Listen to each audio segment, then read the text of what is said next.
Innal hamdalillah nahmaduhu wa nasta'inuhu wa nastaghfiruh wa na'udzu billahi min shururi anfusina wa min sayyiati a'malina may yahdihillahu fala mudhillalah wa may yudlil fala hadiyalah wa asyhadu an la ilaha illallah wahdahu la syarikalah wa asyhadu anna muhammadan abduhu wa rasuluh amma ba'du.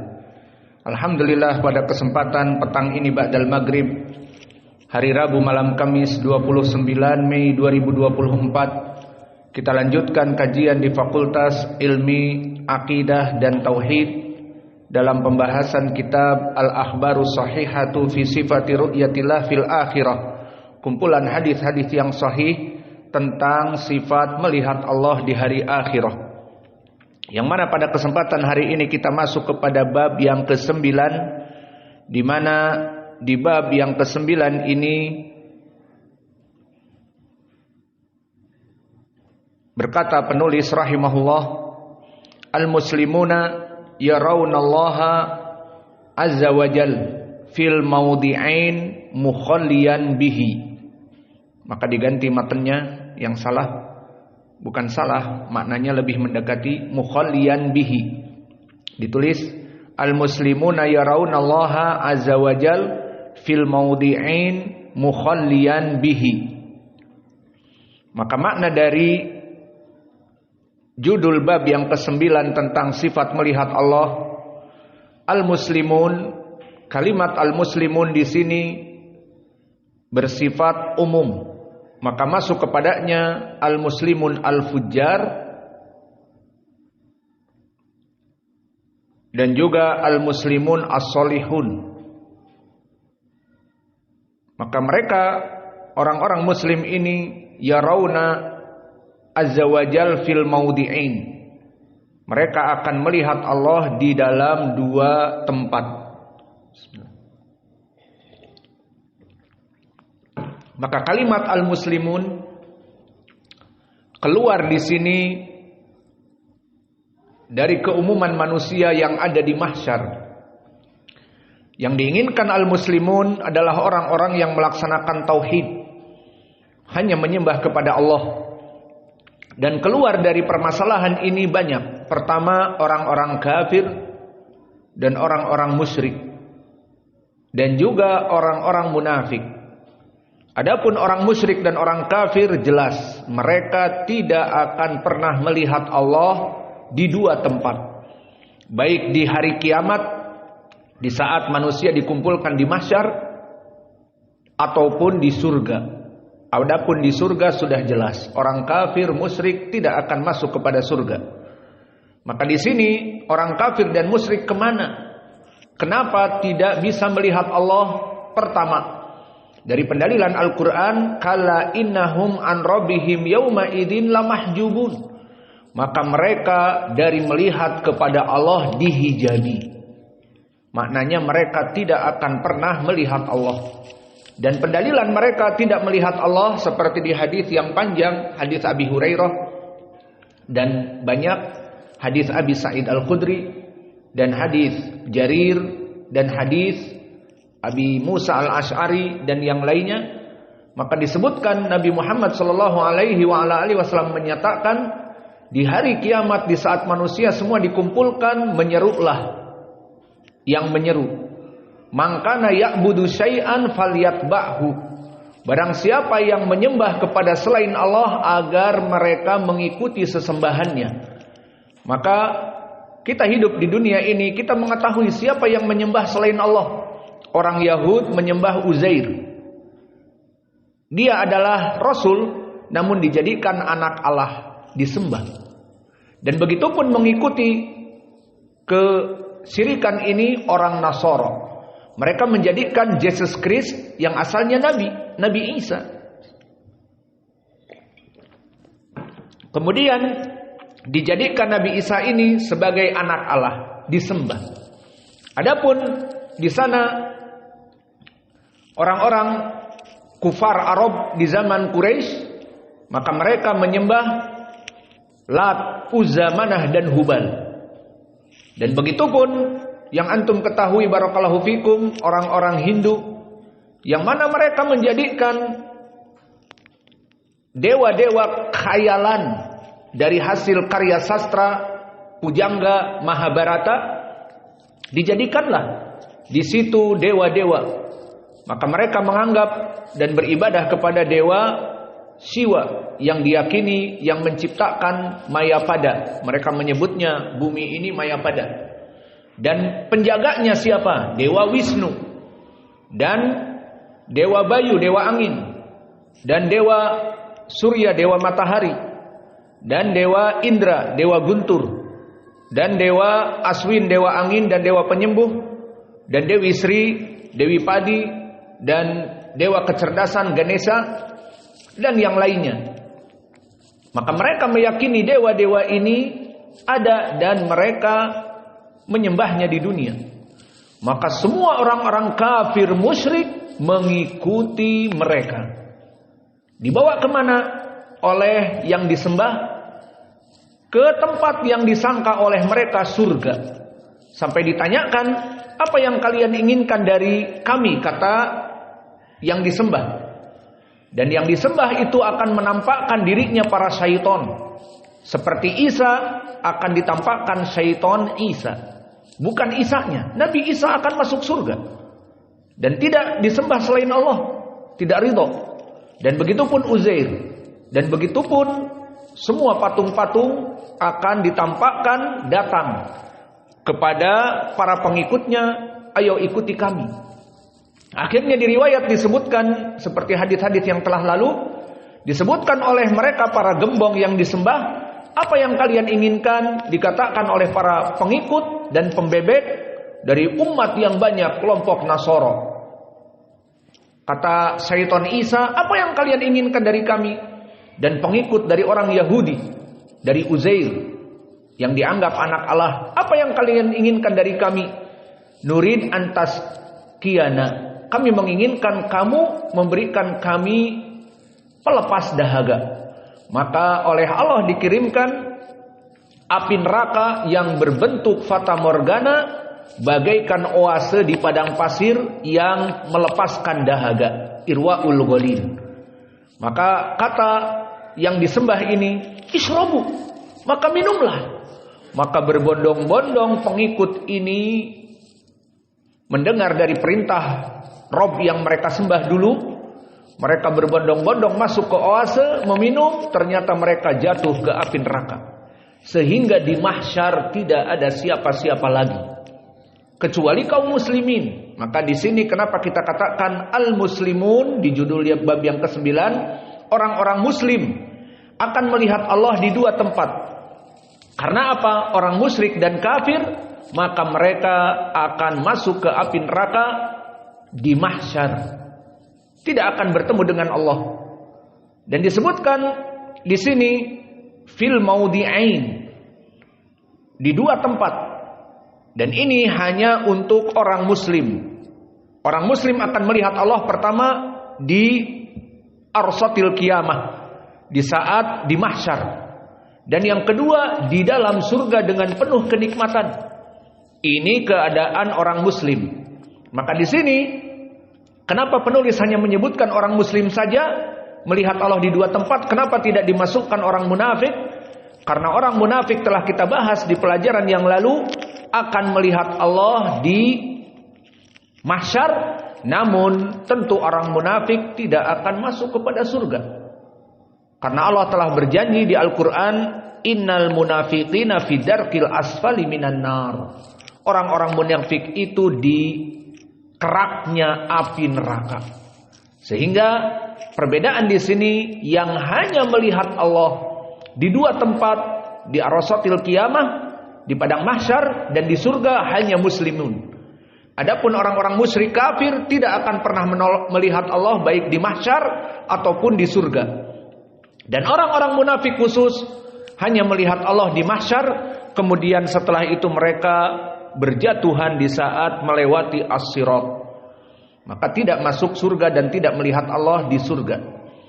Maka ini makna dari ucapan penulis, al-muslimun melihat Allah di dua tempat.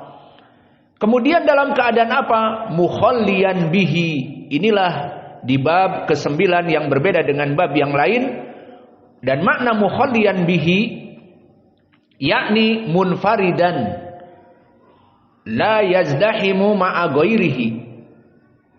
Fakama anna kullan nas yarawna al-qamar wasyams munfaridin. Wa kadzalika yaral mu'minuna rabbahu yaumal qiyamah fi arsatil qiyamah wa fil jannah biduni masyaqqah mukhalliyan bihi. Maka makna mukhalliyan bihi adalah dari segi i'rab dia hal mukhalliyan mansub dalam keadaan muslim itu akan melihat Allah tanpa berdesak-desakan, tanpa yang depan menutupi yang belakang, maka yang tinggi akan menutupi yang pendek. Maka tidak seperti itu. Lalu apa makna mukhalliyan bihi? Semua orang akan melihat Allah tanpa berdesak-desakan, dan semua orang mendongak ke langit melihat Allah tanpa harus berdesak-desakan. Maka ini makna yang diinginkan dari bab ini, bahwa semua kaum muslimin akan melihat Allah di dua tempat. Pertama di Arasatil Qiyamah,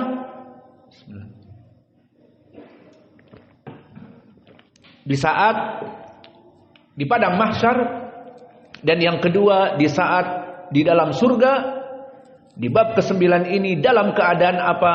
Dalam keadaan mereka melihat Allah dengan tenang. Setiap orang melihat tanpa berdesak-desakan. Maksudnya objeknya di atas. Maka oleh sebab itu nanti akan dijelaskan dari pendalilan hadis-hadisnya.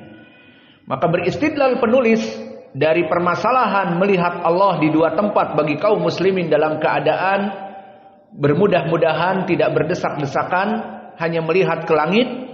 Beristidlal hadis pertama muttafaqun alaih, dikeluarkan oleh Imam Al-Bukhari di hadis nomor 58 seperti yang antum lihat di dalam kitab. Qala Abu Abdillah Al-Bukhari rahimahullah. Bagi bapak-bapak yang ingin memotokopi silahkan. Bagi yang ingin PDF di HP-HP tinggal minta ke Qais. Ada kitabnya. Qala Abu Abdillah Al-Bukhari rahimahullah, berkata Imam Al-Bukhari Abu Abdillah, siapa namanya? Muhammad ibnu Ismail ibnu Bardizbah Al-Ju'fi. Berkata Imam Al-Bukhari di sahihnya, Sahih Al-Bukhari, haddatsana Al-Humaydi qala haddatsana Marwan ibnu Muawiyah qala haddatsana Ismailu an Qais an Jarir ibni Abdullah. Maka sahabatnya di sini dari Jarir ibni Abdullah. Qala kunna inda Nabi sallallahu alaihi wa ala alihi wasallam fanadhara ilal qamar lailata yakni al-badr faqala innakum satarawna rabbakum kama tarawna hadzal qamar la tudamuna fi ru'yatihi fa in istata'tum alla tughlabu ala salati qabla tulu'i syams wa qabla ghurubiha faf'alu summa qara'a wasabbih bihamdi rabbika qabla tulu'i syamsi wa qabla al-ghurub. Hadis ini hadis yang pertama yang dikeluarkan oleh Imam Al-Bukhari di kitab Tauhid dan Imam Muslim di kitab Al-Masajid.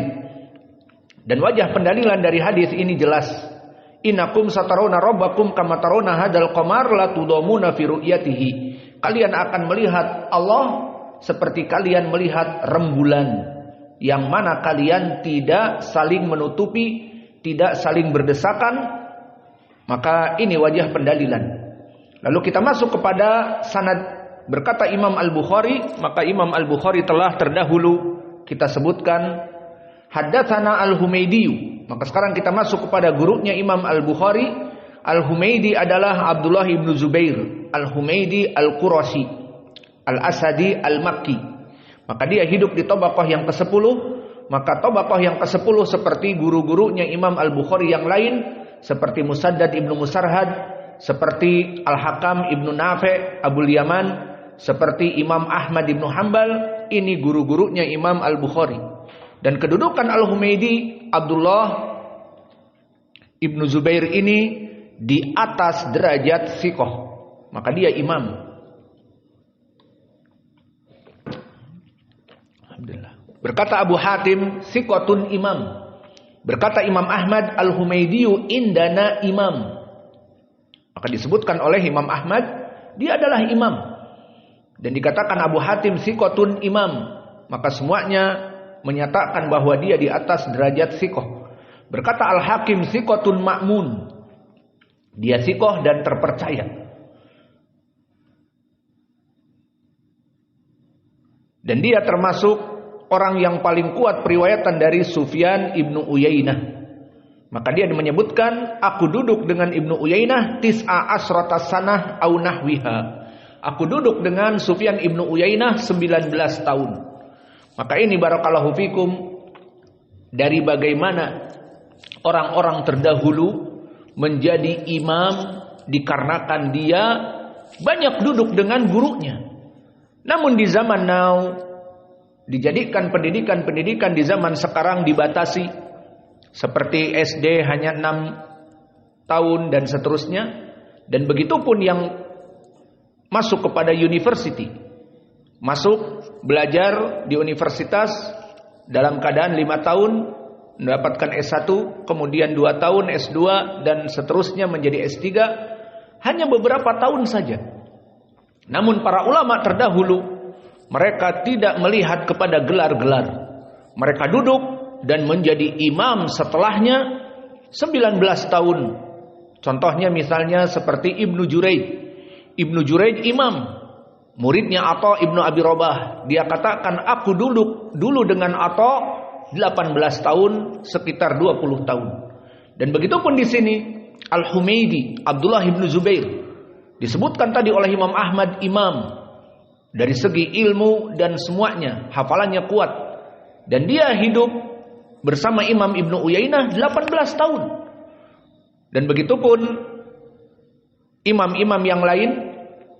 Ibnu Uyainah duduk dengan Amr ibn Dinar dan yang lainnya. Maka di sini menunjukkan orang-orang salaf terdahulu, sistem mereka belajar dengan talaki seperti yang ada pada kita. Tidak dimasukkan kelas, tidak belajar 2 tahun, 3 tahun, kemudian selesai pengabdian 2 tahun, mau jadi apa? Adapun di sini barang siapa yang ingin menuntut ilmu, silahkan menuntut ilmu, tidak ada batasnya. Dan itulah yang dilakukan oleh para ulama dulu. Menuntut ilmu sekitar 19 tahun, maka dia menjadi imam di zamannya. Kembali kepada matan atau sanad, haddatsana Marwan ibnu Muawiyah. Maka dia gurunya Al-Humaydi di sini Marwan ibnu Muawiyah ibnul Harith Al-Fuzari. Hidup di tabaqah yang ke-8, dan tabaqah yang ke-8 dia adalah itba'ut tabi'in al-wusta. Berarti mulai dari tabaqah ini ke-8 dia termasuk kurun al-mufaddalah yang 3. Maka 3 kurun yang dipuji di dalam Islam, kurun Nabi, yakni para sahabat, dan para tabi'in, murid para sahabat, dan itba'ut tabi'in. Dan di sini tabaqah yang ke-8, tabaqah dari itba'ut tabi'in yang pertengahan. Maka dia termasuk dari kurun al-mufaddalah, dari zaman keemasan. 3 zaman keemasan. Pertama, zaman sahabat. Kedua, muridnya sahabat para tabi'i. Maka para sahabat meninggal, ilmu ada pada tabi'i, diambil oleh itba'ut tabi'i. 3 kurun ini, sahabat, tabi'i dan itba'ut tabi'in, zaman keemasan dan zaman ilmu ada pada mereka, dan juga zaman penuh amanah. Tidak ada banyak dari kelompok ahlul bid'ah seperti di zaman now. Maka dan zaman itu telah dipuji oleh Nabi di dalam hadis, yang mana hadisnya mutawatir. Berkata Rasulullah sallallahu alaihi wa ala alihi wasallam, khairun nas qarni, tsumma alladziina yalunahum, tsumma alladziina yalunahum. Sebaik-baiknya manusia yang hidup adalah orang-orang yang bersamaku di zamanku. Siapa? Para sahabat. Ini pujian Nabi. Kemudian siapa? Tsumma alladziina yalunahum, kemudian mereka para tabi'in, muridnya para sahabat. Nabi meninggal, ilmu ada pada sahabat, diambil oleh para tabi'in. Kemudian setelah itu siapa lagi? Tsumma alladziina yalunahum, para itba'at tabi'in. Inilah yang dinamakan dengan as-salafus saleh. Dan inilah kenapa kita menisbatkan kepada mereka, kita agamanya apa? Muslim. Muslim apa? Muslim alirannya Salafi. Maka maknanya aliran Salafi mengikuti mereka kelompok para sahabat, tabi'in serta itba'ut tabi'in. Itu makna dari Salafiyun, orang-orang yang mengikuti as-salafus saleh. Maka pujian dari hadis tadi 3 kurun. Adapun para sahabat maka telah dipuji oleh Allah di dalam surat Ali Imran, kuntum khaira ummatin ukhrijat linnas. Kalian adalah orang-orang yang paling baik yang dikeluarkan oleh Allah dari manusia. Dan juga di dalam ayat yang lain Allah berfirman, wasabiqunal awwalun minal muhajirin wal ansar waladina taba'ahum bi ihsanin radhiyallahu anhum wa radu'an. Bahwa mereka para sahabat dari muhajirin dan ansar dan juga yang setelah mereka dari kelompok al-ansar, maka mereka itu Allah ridhoi dan mereka ridho kepada Allah dan dimasukkan kepada surga kelak. Maka ini pujian dari Allah kepada para sahabat dan juga tadi para tabi'in dan itba'ut tabi'in dari Nabi yang hadisnya mutawatir. Maka Marwan ibnu Muawiyah di tabaqah yang ke-8 masih dari kelompok itba'ut tabi'in, dari kurun al-mufaddalah. Dan dia derajatnya di atas derajat siqah. Siapa Marwan ibnu Muawiyah ini? Dikatakan oleh Imam Ahmad, sabtun hafidhun. Maka ini lafaz di atas derajat siqah. Dia itu sabtun hafidhun, hafalannya kuat. Dan dikatakan oleh Ibnu Ma'in, siqatun siqah. Dan begitu pun meriwayatkan dari gurunya Ismail an Qais an Jarir. Maka Ismail di sini siapa? Ibnu Abi Khalid. Qais siapa? Ibnu Abi Hazim. Dan Jarir siapa? Sahabat Jarir ibni Abdullah. Di sini telah kita lalui hadis ini dengan sanad ini di nomor 34 di bab yang keempat, bisa dilihat. Di bab yang keempat nomor 34 ada di matan. Maka di sini tidak usah dibahas lagi siapa Ismail, siapa Qais. Kemudian kita masuk kepada lafaz matan. Di matan disebutkan atau kita terjemahkan dari matan yang kita baca dari Jarir ibni Abdullah, seorang sahabi, qala kunna inda Nabi sallallahu alaihi wasallam fanadara ilal qamar lailata al-badri, yakni al-badra. Maka di saat Jarir duduk bersama Nabi, maka kebetulan pada saat itu bulan purnama, the full moon. Maka di sini menunjukkan bahwa Nabi selalu bersama para sahabatnya memberikan wahyu dari Al-Quran dan Sunnah. Maka pada saat itu kebetulan bulan purnama. Apa yang dikatakan oleh Nabi di saat para sahabat duduk bersamanya? Di antaranya Jarir ibni Abdullah, dikatakan oleh Nabi kepada para sahabat, innakum, sesungguhnya kalian, satarauna robbakum, pasti akan melihat Rob kalian, melihat Allah. Kama tarauna hadal qamar, seperti kalian melihat rembulan ini. La tudomuna fi ru'yatihi, di mana kalian tidak berdesak-desakan dan kalian dengan mudah melihatnya, hanya mendongakkan kepala. Ini poin pendalilan di dalam hadis ini. Kemudian di hadis ini ada tambahan yang tidak ada hubungannya dengan melihat Allah. Fa in istata'tum alla tuglabu ala salati qabla tulu'i syams wa qabla ghurubiha faf'alu. Maka jika kalian mampu untuk melaksanakan salat sebelum matahari terbit, yakni fajr, salat fajr, dan sebelum matahari tenggelam, salat asr, maka laksanakanlah. Karena kedua salat ini ada kemuliaan seperti di Al-Quran. Wasabbih bihamdi rabbika qabla tulu'i syams wa qabla al-ghurub. Maka mengingatlah Allah, bertasbih dan bertahmid di saat kalian salat sebelum matahari terbit, yakni fajr, dan sebelum matahari tenggelam, yakni al-asr. Maka hadis ini muttafaqun alaih. Maka sekarang kita masuk kepada lafaz hadis, penjelasan dari lafaz hadis. Di hadis tadi disebutkan innakum satarawna rabbakum kama tarawna hadal qamar la tudamuna fi ru'yatihi. Kalian akan melihat Allah seperti kalian melihat rembulan yang full moon itu. Para sahabat duduk bersama Nabi melihat rembulan yang purnama, full moon. Kalian akan melihat Allah seperti rembulan itu dalam keadaan full moon. La tudamuna fi ru'yatihi. Kalian melihat rembulan bagaimana? Berdesak-desakan? Tidak. Apakah yang depan menghalangi yang belakang? Tidak. Maka ini poin pendalilan kita di sini. Di bab yang ke-9, seluruh kaum muslimin akan melihat Allah baik di Arasatil Qiyamah, maknanya di padang mahsyar, dan nanti di surga dalam keadaan melihat Allah dengan mudah. Kemudian di sini jika dikatakan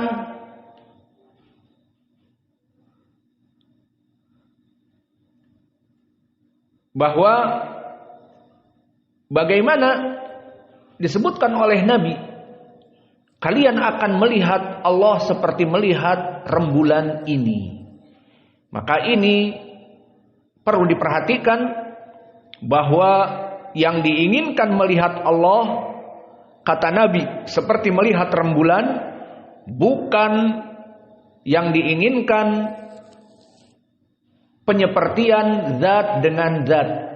Maksudnya penyepertian zat Allah dengan zat rembulan. Maksudnya Allah itu seperti rembulan, bulan purnama, bulat, putih. Ini tidak boleh. Yang diinginkan oleh Nabi, kalian melihat, akan pasti melihat Allah di Arasatil Qiyamah dan di surga seperti kalian melihat bulan, awas, bukan Allah seperti bulan purnama. Kenapa? Karena Allah telah melarang penyepertian dirinya dengan makhluk.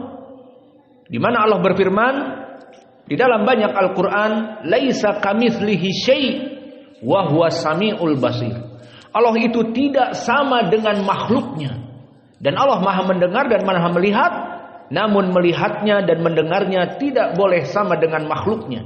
Allah yang menciptakan makhluk, yakni manusia dan binatang-binatang dan jin, maka Allah tidak sama dengan makhluknya. Sehingga di dalam ayat ini dan ayat yang lain, misalnya Allah berfirman, fala tadribu lillahil amsal. Fala tadribu, janganlah kalian memisalkan bagi Allah al-amsal, penyepertian dengan makhluknya. Dua ayat ini menunjukkan Allah tidak sama dengan makhluknya dan larangan kaum muslimin menyepertikan Allah dengan makhluknya. Dan juga di surat Al-Ikhlas, lam yalid walam yulad walam yakun lahu kufuwan ahad. Maknanya Allah tidak dilahirkan dan tidak melahirkan, dan dia berbeda dengan makhluknya, tidak ada bandingan dengan makhluknya, nothing compares to Allah. Allah itu tidak ada tandingannya dengan makhluknya. Maka dari tiga ayat ini menjadi pendalilan Allah tidak sama dengan rembulan. Lalu apa ucapan Nabi di sini? Karena maknanya di sini kama tarawna hadal qamar. Kalian melihat Allah seperti melihat rembulan. Maka jawabnya, permisalan yang Nabi sebutkan bukan zat Allah seperti zat rembulan, ini haram. Bahwa Allah bulat bercahaya seperti rembulan, yang mana dia kadang-kadang pergi menjadi bulan sabit dan bulan mati di akhir bulan. Maka Allah tidak akan pernah pergi dan tidak akan pernah mati. Tetapi dia hayyun la yamut. Allah itu terus menerus ada. Berarti tidak seperti rembulan. Maka di sini penyepertian Nabi dengan rembulan bukan dat dengan dat, tetapi apa? Kaifiyah an-nazar ilaihi. Yang diinginkan, awas, jangan ada yang ngantuk di sini. Kalau ada yang ngantuk nanti selesai dari pelajaran, kok di hadis tadi Ustadz menyebutkan Allah seperti rembulan. Berarti Allah itu bulat putih. Aduh, pusing setelah itu. Kenapa? Karena nanti di akhir bulan, setelah selesai Dzulqa'dah akan masuk ke bulan Dzulhijjah, hilang. Hanya sabit, kurus. Walah, kurus begini jadinya. Maka tidak boleh. Dan bahkan hilang. Maka yang diinginkan di sini apa sih yang ngantuk? Penyepertian bagaimana melihat Allah itu seperti melihat rembulan, ini dia baru benar. Maka yang diinginkan bahwa syibah di sini adalah fasyabbaha ru'yah biru'yah walaysa al-mar'i bil mar'i. Maka Syekhul Islam Ibnu Taimiyah telah mentambih perkara ini agar manusia tidak ada yang salah paham. Di Risalah At-Tadmuriyah disebutkan bahwa Nabi menyepertikan dengan Allah bukan zat dengan zat, tetapi bagaimana melihat Allah seperti kalian melihat rembulan. Maka ini yang diinginkan. Maka setelah kita memahami sekarang, yang diinginkan oleh Nabi adalah melihat Allah seperti melihat rembulan. Maknanya kedudukan Allah di atas, itu maknanya. Dan kedua, tidak kita saling berdesak-desakan karena rembulan di atas seperti Allah di atas kita. Itu makna dari hadis ini. Dan mana wajah pendalilannya? Kenapa dijadikan di bab yang ke-9 hadis ini? Ingin menunjukkan kedudukan Allah di atas. Semua kaum muslimin nanti melihat Allah, baik di surga ataupun di mahsyar, melihat Allah itu di atas. Maka oleh sebab itu kita masuk kepada lafaz yang setelahnya, la tudamuna fi ru'yatihi. Maka ini poin pendalilannya. Dan makna la tudamuna di riwayat yang lain la tudahuna, maka keduanya sama. Dan la tudaruna ada 3 lafaz di hadis-hadis yang terdahulu, tudamuna dan tudaruna dan tudahuna, yang maknanya sama, tidak saling berdesak-desakan. Sehingga maknanya di sini dinafikan oleh Nabi Muhammad, kita akan melihat Allah dalam keadaan berdesak-desakan dengan 3 lafaz, la tudamuna, la tudahuna, la tudaruna. Kalian tidak akan saling berdesak-desakan, yang depan menghalangi yang belakang. Maka ini maknanya satu. Maknanya kalian la tuzahimuna wala yunalukum ad-daim. Di antara kalian tidak saling menutupi. Maka di sini melihat Allah, posisinya Allah di atas, sehingga tidak saling menghalangi. Namun jika Allah itu di bawah seperti makhluk, contohnya kejadian kita di sini. Misalnya kemarin di safar, kejadian di jalan, misalnya ada kecelakaan. Maka orang berbondong-bondong keluar dari mobilnya dan yang motor memarkirkan motornya di jalan ingin menolong. Maka kita ingin melihat, tidak bisa melihat apa yang terjadi. Karena di depan kita ada orang-orang berlapis-lapis.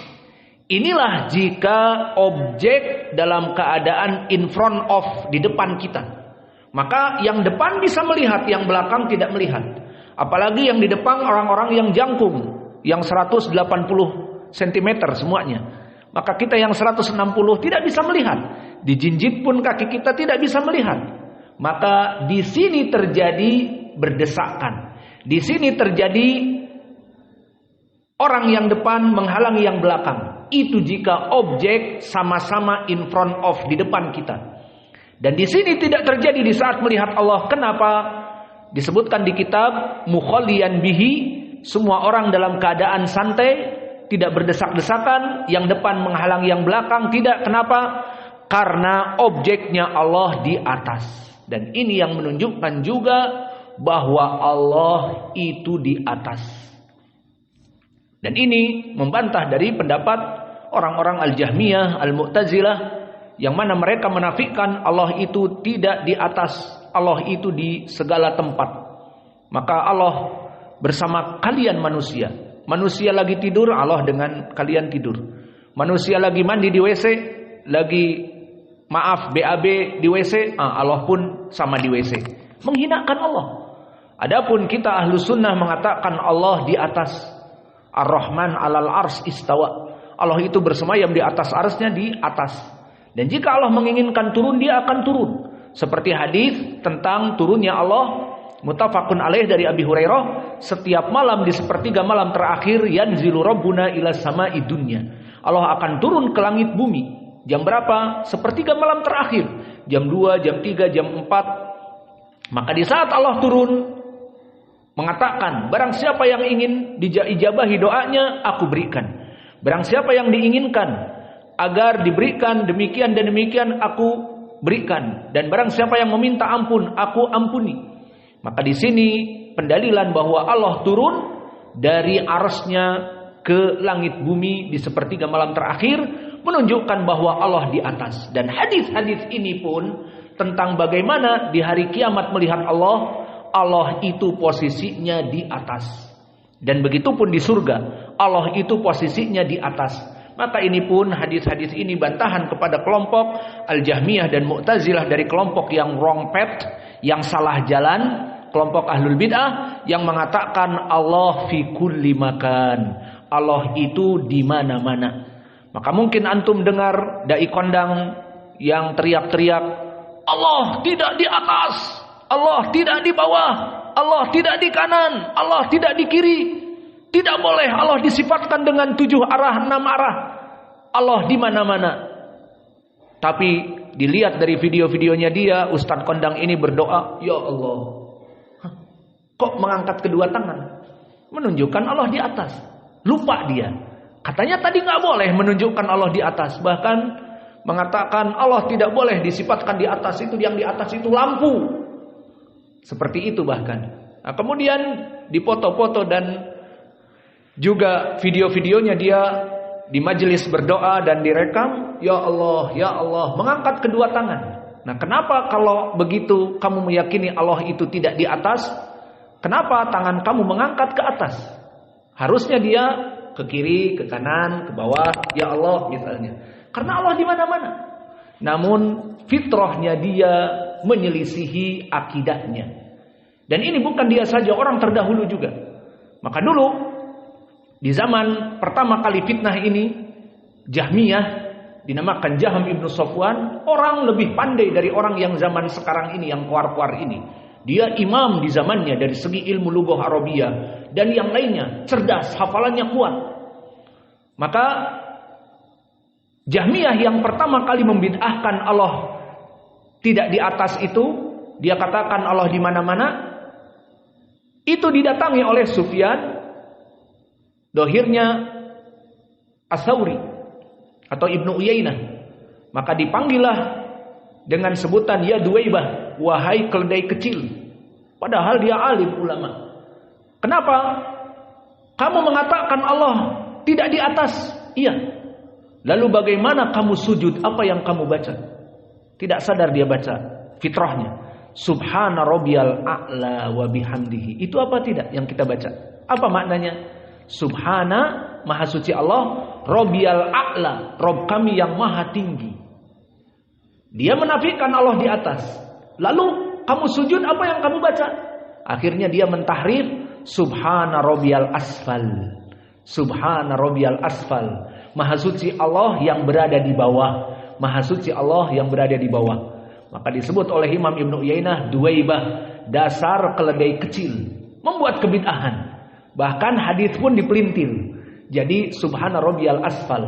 Maka itulah keberadaan orang-orang ahlul bid'ah. Dan begitu pun di sini yang teriak-teriak di YouTube, Allah tidak di mana-mana, tidak di atas, tidak di bawah, namun didapati doa-doanya selalu mengangkat tangan ke atas dan mendongak ke atas. Berarti kamu meyakini Allah di atas. Tapi kenapa tidak meyakini dalam permasalahan ilmu Allah itu tidak boleh di atas, tapi doa kamu mengangkat kedua tangan ke atas, terbuka ke atas. Kenapa tidak begini? Terbuka ke bawah, kan Allah di bawah bersama kita misalnya. Alhasil lupa mereka dari fitrah, keyakinan fitrahnya dengan ilmu yang mereka pelajari. Maka ilmunya tercampur dengan pemikiran Mu'tazilah ataupun Jahmiyah, namun fitrahnya dia seorang muslim, seorang hamba Allah yang meyakini Allah itu di atas. Maka di sini dari permasalahan hadis yang pertama tadi menjadi pendalilan bagi kita bahwa Allah di atas. Selesai dari hadis Jarir ibni Abdillah. Sekarang kita masuk kepada hadis yang kedua, hadis dari Abi Hurairah. Sudah adzan belum? Kalau sudah adzan bilang. Belum. Qala Al-Bukhari rahimahullah, hadatsana Abu Yaman, qala akhbarana Syu'aib, ani Zuhri, akhbarani Sa'id ibnu Musayyib an Atha ibni Yazid Al-Laitsi anna Abu Hurairah akhbarahuma anna nasa qalu ya Rasulullah hal nara rabbana yaumal qiyamah qala hal tumaruna fil qamar lailatal badri laisa dunahu sahabun qalu la ya Rasulullah faqala hal tumaruna fi syamsi laisa dunaha sahabun qalu la qala fa innakum tarawna kadzalik. Hadis yang kedua diriwayatkan oleh Imam Al-Bukhari dan hadis ini telah kita lewati di bab yang pertama, hadis nomor 4. Silakan dilihat, sudah ada. Maka di sini telah kita lewati pembahasan dari ilmu rijal dan juga dari lafaz-lafaz, maka tidak butuh lagi untuk dijelaskan secara gamblang dari rawi-rawinya. Maka di hadis ini yang kedua dari Abi Hurairah, maknanya pun sama. Berkata Abu Hurairah bahwa manusia datang kepada Nabi dan menanyakan, hal nara rabbana yaumal qiyamah, wahai Nabi Allah, apakah kita ini akan melihat Allah di hari kiamat? Lihat jawaban Nabi. Nabi selalu jika menjawab pertanyaan di dalam soal, ada pertanyaan satu, maka dijawab oleh Nabi tambahan menjadi 2, 3 sebagai faidah. Maka di sini yang ditanyakan apa? Hal nara rabbana yaumal qiyamah, wahai Allah, apakah kita melihat Allah di hari kiamat? Kalau Nabi ingin menjawab, dia akan menjawab hanya yes or not, na'am aula, ya atau tidak. Hanya jawabnya itu. Apakah kita melihat Allah? Dijawab ya, selesai. Atau Arabnya na'am. Namun di sini Nabi selalu ingin memberikan faidah. Apa jawabnya? Justru diberikan faidah kembali kepada pertanyaan. Sebelum dijawab ditanya lagi oleh Nabi. Apakah kamu melihat rembulan yang tanpa mega mendung terlihat dengan jelas? Iya. Dan apakah kamu di siang hari melihat mentari tanpa mega mendung terlihat jelas di atas? Iya. Kalian akan melihat Allah seperti kalian melihat rembulan dan mentari. Di sini ada tambahan. Tambahannya apa? Pertanyaan apakah kita akan melihat Allah? Dijawabnya iya. Namun diberikan tambahan apa? Sifatnya kita melihat Allah karena di atas sama seperti mentari dan rembulan, posisinya di atas, dengan mudah kita melihatnya. Ini faidah dari hadis ini, di mana dijawab oleh Nabi bukan hanya iya kita akan melihat Allah, tetapi ditambah dengan iya melihat Allah dan melihatnya seperti kalian melihat rembulan dan mentari tanpa bersusah payah, tanpa berdesak-desakan. Dan ini poin pendalilan di hadis yang kedua, di mana lafadznya hal tumaruna fil qamar, maka apakah kalian berdesak-desakan melihat rembulan? Dijawab tidak, demikianlah kalian akan melihat Allah. Maka ini hadis yang kedua dari hadis Abi Hurairah. Adapun hadis yang ketiga datang juga diriwayatkan oleh sahabat Abi Sa'id Al-Khudri. Ini hadis yang ketiga.